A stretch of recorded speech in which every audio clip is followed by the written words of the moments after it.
Hola y bienvenidos una vez más al Taller del Alfarero, donde estamos estudiando la vida de Jesús.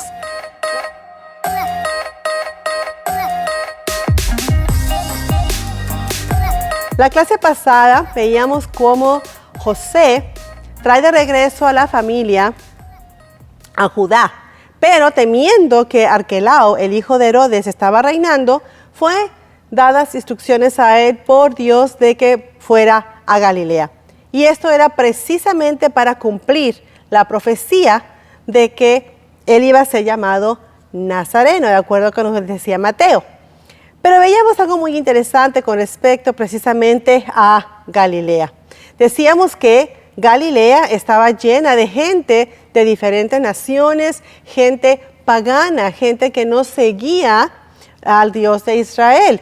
Y es en ese ambiente donde crece Jesús. Esto nos muestra la importancia de crecer alrededor de muchas culturas. Si Jesús hubiese vivido en una ciudad judía, ortodoxa como Belén o Jerusalén, él hubiera tenido una visión del mundo muy cerrada, muy judía, muy ortodoxa. Era importante para Jesús haber sido expuesto a todos estos diferentes tipos de personas e ideologías para poder tener compasión y empatía hacia los gentiles. Él no podía salvar al mundo si no entendía al mundo. Leímos la semana pasada en Mateo 2:23 que Él vino y habitó en la ciudad que se llama Nazaret para que se cumpliese lo que fue dicho por los profetas, que había de ser llamado Nazareno. Pero, si ustedes son estudiosos de la palabra, se van a dar cuenta que no hay ninguna profecía, que no hay un solo profeta que haya dicho precisamente que Él iba a ser llamado Nazareno. No hay una sola profecía en la palabra de Dios que nos diga esto. Entonces, ¿a qué se estaba refiriendo Mateo cuando él está diciendo para que se cumpliese lo que fue dicho por los profetas que habría de ser llamado Nazareno? Bueno, algo muy interesante en cuanto al nombre de Nazaret, donde él fue criado, donde él creció, es que proviene de la palabra hebrea Netzer, que significa rama o vástago. Un netzer es una rama que brota del sistema de raíz de un árbol, pero a una corta distancia del tronco principal. Digamos que esta planta que tengo aquí es la raíz principal y entonces hay tierra y por acá, de este lado, digamos, de este lado, nace un vástago, nace una ramita que proviene de esta raíz. Eso es lo que es un netzer. Como dice Isaías 11, versículo 1, saldrá una vara del tronco de Isaí y un vástago retoñará de sus raíces y reposará sobre él el espíritu de Jehová. Y en Zacarías 6:12 nos dice, y le hablarás diciendo, así ha hablado Jehová de los ejércitos, diciendo, he aquí el varón cuyo nombre es el renuevo, el cual brotará de sus raíces y edificará el templo de Jehová. Entonces vemos, como decíamos anteriormente, no hay ninguna profecía bíblica que diga que Jesús había de ser llamado Nazareno, pero de acuerdo con su carácter y vida, él representaba a un hombre cuyo espíritu cumplía las profecías mesiánicas, siendo un hombre de Nazaret, pues el pueblo de Nazaret era conocido por su pobreza, por el poco valor de su gente, la cual era rechazada y considerada como poca cosa. Nadie esperaba nada de Nazaret. Es por eso que en Juan 1:46 Natanael dijo, ¿de Nazaret puede salir algo bueno?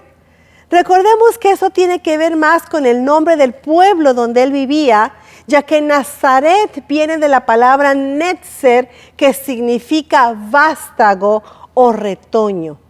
Entonces, cuando Mateo precisamente está diciendo que él iba a ser llamado Nazareno, precisamente iba a ser llamado Nazareno porque él iba a crecer en Nazaret. Y al crecer en Nazaret, precisamente estaba ahí creciendo el retoño, el vástago, el vástago que está el renuevo del tronco de Isaí. A eso es a lo que se estaba refiriendo a Mateo. Esa es precisamente la profecía que él decía que tenía que ser cumplida. Pasemos ahora y vamos a movernos al Evangelio de Lucas y vamos a capítulo 2, versículo 39. Dice, después de haber cumplido con todo lo prescrito en la ley del Señor, volvieron a Galilea, a su ciudad de Nazaret. Y el niño crecía y se fortalecía y se llenaba de sabiduría y la gracia de Dios era sobre él. Ahora, Lucas aquí nos relata todo hasta cuando Zacarías y Ana profetizaron en el templo, pero no escribe nada de lo que sucede entre ese tiempo y el regreso de ellos de Egipto. Solo dice que volvieron a Galilea. Ya en Galilea nos dice la Biblia que Jesús crecía. ¿Cómo sería la niñez de Jesús? El simple hecho de saber que Dios nos ha encomendado la tarea de criar, educar y guiar a los hijos que nos ha dado es una gran responsabilidad. Aunado a esto, José y María tenían que criar al Mesías, al Hijo de Dios. No ha de haber sido una tarea fácil. Sabemos que ellos eran humildes, no tenían muchas posesiones materiales, pero sí una aljaba llena de hijos, como lo vamos a ver más adelante en Mateo 6:3 y en Mateo 15:55. Y junto a José y a sus hermanos y hermanas, aprendió el oficio de carpintero. Aunque la Biblia no nos dice claramente que Jesús era carpintero, pero de acuerdo con la tradición judía, los hijos aprendían el oficio del padre. La educación del niño judío comenzaba cuando éste era todavía un bebé, pues las mamás le cantaban salmos y al ir creciendo le contaban las historias de Abraham, de Isaac y de Jacob. Moisés también. A los 5 años, los niños tenían que aprender a leer y escribir las escrituras en la escuela de la sinagoga. Sí, a partir de los 5 años. Los padres eran responsables de enseñarles también, pues tenían las escrituras en los postes de sus casas y con su ejemplo al vivirlas. A los 10 años comenzaba a entrenarse en la tradición oral. Para los 12 años recitaba oraciones al comenzar el día, al vestirse, al comer, al acostarse. El pueblo judío era un pueblo muy religioso. De hecho, en la Biblia no se nos habla mucho sobre su niñez. Solo tenemos un episodio de Jesús cuando tenía 12 años. A esta edad, un niño ya era considerado un hombre. Sí, un hombre. Se le llamaba hijo de la ley y se hacía una celebración para recibir al nuevo hombre, llamado Bar Mitzvah. Y es entonces cuando encontramos y vemos el único episodio en la vida de la niñez de Jesús. Lucas 2:41. Iban sus padres todos los años a Jerusalén en la fiesta de la Pascua, y cuando tuvo 12 años, subieron a Jerusalén conforme a la costumbre de la fiesta. De acuerdo con las costumbres, las familias tenían que venir una vez al año a Jerusalén para celebrar la Pascua, Y cuando los niños tenían 12 años, comenzaban a ayunar y a ir al templo en Jerusalén. Es por eso que los acompañó en esa ocasión Jesús al templo. Sigamos leyendo. Al regresar ellos, acabada la fiesta, se quedó el niño Jesús en Jerusalén sin que lo supiesen José y su madre. Y pensando que estaba entre la compañía, anduvieron camino de un día y le buscaban entre los parientes y los conocidos, pero como no le hallaron, volvieron a Jerusalén buscándole. ¡Wow!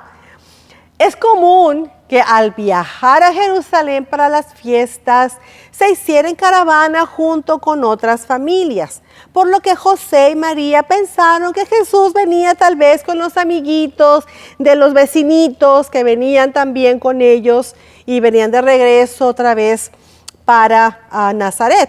Pero aparentemente Jesús no pidió permiso para quedarse un ratito más. Él sencillamente se quedó. ¿Cómo creen que se habrá sentido José y María? ¿Cómo nos sentimos nosotros cuando no encontramos a nuestros hijos? Si a veces estamos en el supermercado o andamos en alguna parte y de repente no los vemos por un ratito, ¿y cómo nos sentimos? El corazón se nos quiere salir. Pensamos enseguida en lo peor y andamos corriendo viendo a ver por dónde están. Entonces, imagínense cómo se habrán sentido José y María. No solamente era cualquier niño, era el Hijo de Dios. ¿Qué cuentas le iban a dar a Dios? Hemos perdido a tu hijo. Imagínense, ¿verdad? Lo que ellos tal vez habían estado sintiendo. Y dice que después de 3 días, si seguimos leyendo, dice que después de 3 días, hallaron a Jesús en el templo. 3 días buscándolo. 3 días que anduvieron buscándolo, me imagino que por cielo, mar y tierra, hasta que lo encontraron, yo creo que en el lugar que menos ellos pensaban que un niño de 12 años podía estar, en el templo. Sentado en medio de los doctores de la ley, de no cualquier gente, en medio de los doctores de la ley, oyéndoles y preguntándoles. ¡Wow! Algo interesante que podemos ver aquí es esto. Jesús desapareció por 3 días durante la Pascua y al tercer día apareció de nuevo en el templo. Esto nos recuerda de alguna manera lo que sucedió años más tarde en la vida de Jesús, ¿verdad? Pero bueno, dejémoslo ahí solamente como un pensamiento. Ahora, en el atrio del templo, en la parte de afuera del templo, era donde estaban sentados los miembros del Sanedrín. Los miembros precisamente de este grupo, que eran personas muy doctas, muy conocedoras de la ley, para discutir cuestiones teológicas. Tal vez el templo era el último lugar donde ellos pensaban encontrarlo, y con razón, ¿verdad? Porque un niño de 12 años, ¿qué van a estar haciendo en el templo? Es donde menos quieren estar muchas veces. Es extraño que un niño de 12 años voluntariamente pasara su tiempo escuchando a gente hablar de religión y de la ley. ¿Qué hacíamos nosotros en nuestro tiempo libre cuando teníamos 12 años? Bueno, no solamente él estaba escuchando calladamente, sino que estaba también interactuando con los adultos y haciendo preguntas. Esto era increíble, un niño de 12 años. Pero si seguimos leyendo nos dice, y todos los que le oían se maravillaban de su inteligencia y de sus respuestas. Yo creo que él sabía perfectamente quién era. Muy seguramente él no hacía preguntas de niño, ya que leemos que los maestros estaban maravillados de su entendimiento. Pero no para ahí, pues además de ser solamente un chico de 12 años que escuchaba y entendía conversaciones de alto nivel entre gente adulta que había estudiado la ley toda su vida y haciendo preguntas con mucho sentido, se nos dice que los maestros estaban maravillados por su perspectiva de Dios. Y para que estas personas que estaban llenas de conocimiento de la ley, estuvieran maravillados de un niño de 12 años, es porque verdaderamente lo que Jesús estaba compartiendo y diciendo tenía unción, tenía un conocimiento, tenía la gracia del Señor. Había algo especial en él. Los maestros y expertos de la ley estaban asombrados ante el entendimiento que este niño tenía sobre Dios. ¿Cómo era posible que un niño pudiera saber tanto sobre este tema tan complejo? Un tema que a muchos les había tomado años a entender desde que estaban pequeñitos. Tal vez como adultos complicamos mucho y complicamos demasiado la cuestión de Dios. Y lo forzamos y encasillamos a Dios en algo que no es. Y muchas veces lo hacemos tan complicado, siendo tan sencillo. ¿Está la gente maravillada sobre nuestro entendimiento en cuanto a las cosas de Dios? ¿Crees que podrías entrar a un cuarto con expertos religiosos y sorprenderlos con tu perspectiva del Padre? Es tu relación con Dios tan íntima que puedes llamarle a Dios Padre. Jesús sabía quién Él era en relación con Dios y con esa confianza y autoridad Él hablaba. ¿Es Dios una figura de autoridad distante que te asusta y por eso le obedeces? ¿O es Dios como un Padre que de manera gentil te transforma en la mejor versión de ti que es posible? Decía, todos los que le oían se maravillaban. ¿Cuál fue la reacción de María y de José al verlo? Bueno, cuando le vieron, dice la palabra, que se sorprendieron. María le preguntó y le dijo, ¿por qué nos has hecho esto? ¿Por qué aquí tu padre y yo te hemos buscado con angustia? ¿Cómo no? 3 días. Mas sin embargo, la respuesta que él dio fue, ¿por qué me buscabais? ¿No sabíais que en los negocios de mi padre me es necesario estar? En el original dice, en la casa de mi padre me es necesario estar. Él sabía quién él era. Él sabía quién él era. Y él tenía la autoridad para estar en la casa de su padre, en la presencia del Padre y hablando de los negocios del Padre. Así es Jesús. Ellos no entendieron las palabras que Él les habló, pero María guardaba todas estas cosas en su corazón como madre. Y regresaron a Nazaret y Él estuvo sujeto a ellos desde ese momento. Y esto es lo único que sabemos de la niñez de Jesús. Después, Él creció, pero junto con Él, en otra parte también seguía creciendo Juan el Bautista, su primo, aquel que iba a ir delante de Él, preparando el camino para Jesús.